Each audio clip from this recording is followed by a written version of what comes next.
સુરેન્દ્રનગરના ચુડાના 11 માસના બાળકનો ચાંદીપુરા વાયરસનો રિપોર્ટ પોઝિટિવ 11 મહિનાના બાળકનો રિપોર્ટ પોઝિટિવ આવતા આરોગ્ય વિભાગની ચિંતામાં થયો વધારો. સુરેન્દ્રનગર જિલ્લામાં ચાંદીપુરા વાયરસના કુલ 3 કેસો દાખલ થયા. મૂડીમાં પણ બાળકને ચાંદીપુરા વાયરસના લક્ષણ દેખાતા રાજકોટ સિવિલ હોસ્પિટલમાં સારવાર માટે ખસેડવામાં આવ્યો. સુરેન્દ્રનગરમાં ચાંદીપુરાના વધતા કેસોએ તંત્રની ચિંતા વધારી. 20 પીડિયાટ્રિક ડોક્ટરોની ટીમ તૈનાત કરવામાં આવી. સિવિલ હોસ્પિટલમાં અલગથી વોર્ડ ઊભો કરવામાં આવ્યો. સુરેન્દ્રનગર જિલ્લામાં ચાંદીપુરા વાયરસ અંતર્ગત કામગીરી કરવામાં આવી રહી છે.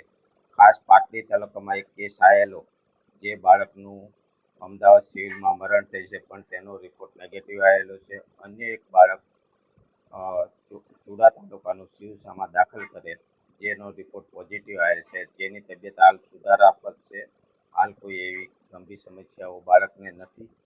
અન્ય એક કેસ, શંકાસ્પદ કેસ મૂળી તાલુકાનો આવેલો છે, જે ડાયરેક્ટ રાજકોટ પ્રાઇવેટ હોસ્પિટલમાં દાખલ છે. તેની પણ અમારે જાણ પ્રમાણે તબિયત સુધારા પર છે. તેનો રિપોર્ટ આવેલ નથી. અન્ય વિગતમાં ખાસ જણાવવાનું કે ખાસ સુરેન્દ્રનગર જિલ્લામાં 3 તાલુકામાં જ્યાં શંકાસ્પદ કેસો મળેલ છે, ત્યાં અમારી આરોગ્યની ટીમ ગામે ગામ તપાસ કરી ખાસ કાચા મકાનો કે જ્યાં બ્લીડિંગ કેસો હોય ત્યાં દવાનો છંટકાવ, કાચા મકાનોમાં સ્પ્રે, આ કામગીરી અમારી અલગ અલગ ટીમો દરેક તાલુકામાં કરી રહી છે. ખાસ કરીને આ જે ચાંદીપુરા રોગ છે તેની માટે કેવી વ્યવસ્થા સિવિલ હોસ્પિટલમાં?